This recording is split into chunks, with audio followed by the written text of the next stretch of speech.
Amerika Syarikat baru sahaja menemui perdagangan rahsia China dengan armada hitam Iran dan mereka mengetahuinya selepas tentera laut Amerika yang kuat merampas dan memeriksa kapal Iran yang kedua.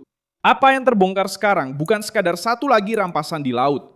Apa yang muncul pada hari Rabu 22 April 2026 ialah gambaran yang lebih jelas tentang satu mekanisme yang cuba didedahkan oleh Washington sejak beberapa hari lalu menurut Pentagon, iaitu apa yang dipanggil Armada Hitam Iran. China terus beroperasi jauh dari perhatian untuk memastikan minyak dan kargo sensitif terus bergerak. Dan China muncul di tengah-tengah laluan ini. Tanda paling jelas perubahan ini ialah tindakan terhadap kapal Tiffany di Teluk Benggala dalam satu operasi yang Amerika Syarikat anggap sebagai sebahagian daripada serangan global untuk memutuskan bekalan rahsia kepada rejim Iran. Apa yang dipertaruhkan di sini mudah untuk difahami. Washington berkata, mereka bukan hanya menumpukan perhatian pada sebuah kapal tunggal, tetapi keseluruhan laluan perdagangan tersembunyi. Kapal Tiffany didapati terlibat dalam pengangkutan 1,9 juta tong minyak Iran yang dimuatkan pada 6 April di Pulau Kark dengan destinasi ke China sebelum disekat. Petunjuk yang sama juga menunjukkan bahawa Pentagon kini secara terbuka bercakap tentang memburu kapal-kapal yang memberi sokongan material kepada Iran di mana-mana kawasan di peta, bukan hanya di perairan berhampiran teluk. Siapa yang terlibat dalam rangkaian ini? Di satu pihak, rejim Iran yang bergantung kepada minyak untuk mengekalkan pendapatan di tengah-tengah tekanan ketenteraan dan ekonomi. Di pihak satu lagi, China yang telah pun dikenal pasti oleh sumber pasaran tenaga sebagai salah satu destinasi utama minyak Iran, Pulau Kark, dari mana Tiffany dikatakan telah berlepas dengan muatan penuh, menyumbang kira-kira 90% daripada ekspor minyak Iran dan digambarkan oleh Reuters sebagai satu titik penting juga kerana kepentingan aliran minyak Iran ke China.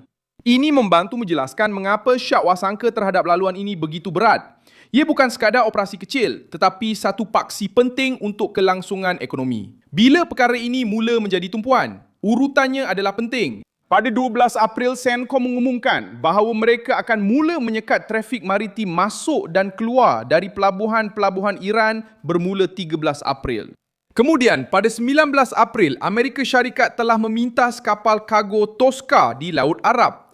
Pada 21 April, pengesahan mengenai pemintasan kapal Tiffany di Teluk Benggala telah diterima. Dalam beberapa hari sahaja, tekanan telah beralih dari kawasan sekitar Selat Hormuz dan merebak ke laluan lain di Lautan Hindi dan Asia, menjelaskan bahawa mesej Amerika adalah untuk mengekang perdagangan haram di mana sahaja ia muncul.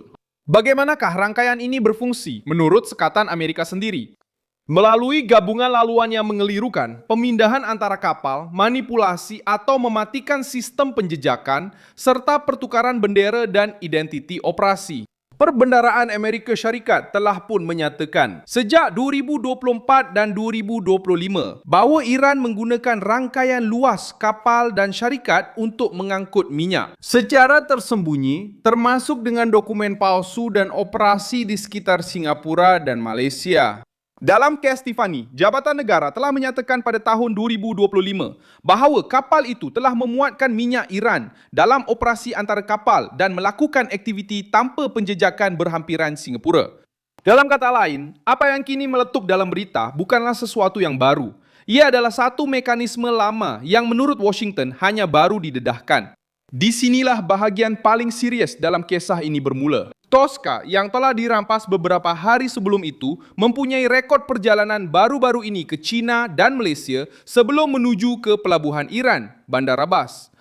CENTCOM telah mengeluarkan video operasi tersebut dan memaklumkan bahawa kapal itu telah dihentikan selepas beberapa jam amaran dengan anggota marin menaiki kapal itu dari USS Tripoli. Siasatan oleh Reuters pula menunjukkan bahawa muatan kapal tersebut berkemungkinan mengandungi barangan dwiguna, iaitu bahan yang boleh digunakan untuk tujuan awam tetapi juga berpotensi digunakan untuk tujuan ketenteraan.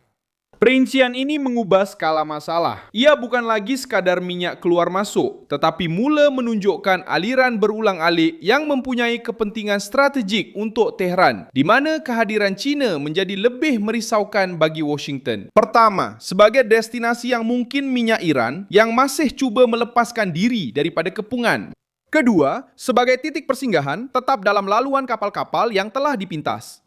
Ketiga, kerana Beijing bertindak balas terhadap penahanan Tosca, meminta lebih banyak rundingan dan menunjukkan kebimbangan terhadap peningkatan ketegangan. Tindak balas ini dengan sendirinya tidak membuktikan kesalahan.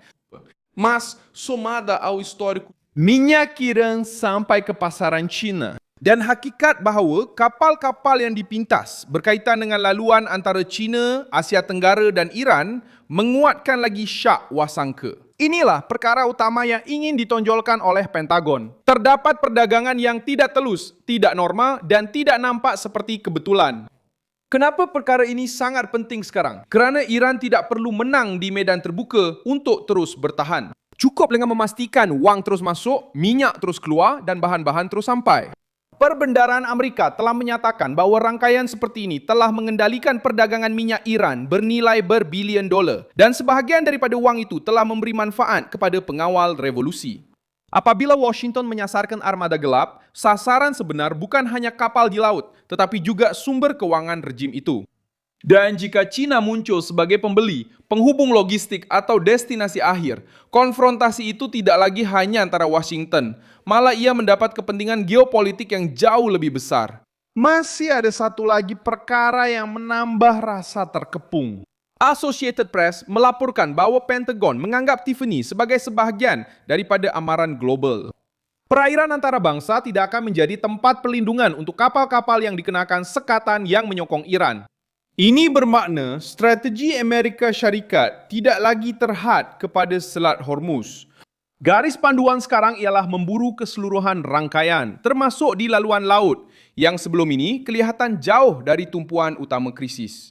Apabila sebuah kapal dihentikan di Teluk Benggala dan sebuah lagi dirampas di Laut Arab, mesejnya jelas, pemburuan ini bukan setempat, ia berskala dunia. Di tengah-tengah semua ini, seruan untuk gencatan senjata semakin kehilangan kekuatan dalam pelaksanaannya. Sementara usaha pengantaraan Pakistan cuba mengekalkan perbincangan terbuka, laut pula menunjukkan suasana berbeza. Sekatan laut, pemintasan, kapal dirampas dan tekanan yang semakin meningkat ke atas mana-mana laluan yang berkaitan dengan Iran. Reuters melaporkan bahawa Teheran menolak untuk berunding di bawah tekanan dan menganggap sekatan itu sebagai satu paksaan. Tetapi fakta yang menentukan adalah lain. Amerika Syarikat tidak menunggu penyelesaian diplomatik untuk bertindak. Mereka bertindak dahulu untuk memotong peredaran, menunjukkan kekuatan dan mendedahkan mekanisme yang, menurut mereka, menghubungkan minyak Iran, kapal-kapal haram dan kepentingan China. Akhirnya, soalan yang paling penting ialah, kenapa? Kerana perdagangan rahsia ini sebenarnya menjadi talian hayat bagi rejim Iran di tengah-tengah tekanan ketenteraan dan ekonomi. Kerana kargo itu sangat penting, kerana China terus menjadi pemain utama dalam pasaran yang menyerap tenaga Iran. Dan kerana bagi Washington, membiarkan rangkaian ini beroperasi bermakna membenarkan Teheran mengekalkan oksigen keuangan dan logistik semasa ia berunding, berundur, mengugut dan membeli masa. Apa yang cuba ditunjukkan oleh Pentagon sekarang ialah perang bukan sekadar melibatkan peluru berpandu, pesawat dan kapal perang. Ia juga melibatkan kapal tangki minyak yang tidak mencolok, laluan yang dipadamkan pada radar dan muatan yang dihantar seperti perdagangan biasa tetapi boleh menyokong sebuah rejim yang sedang dikepung.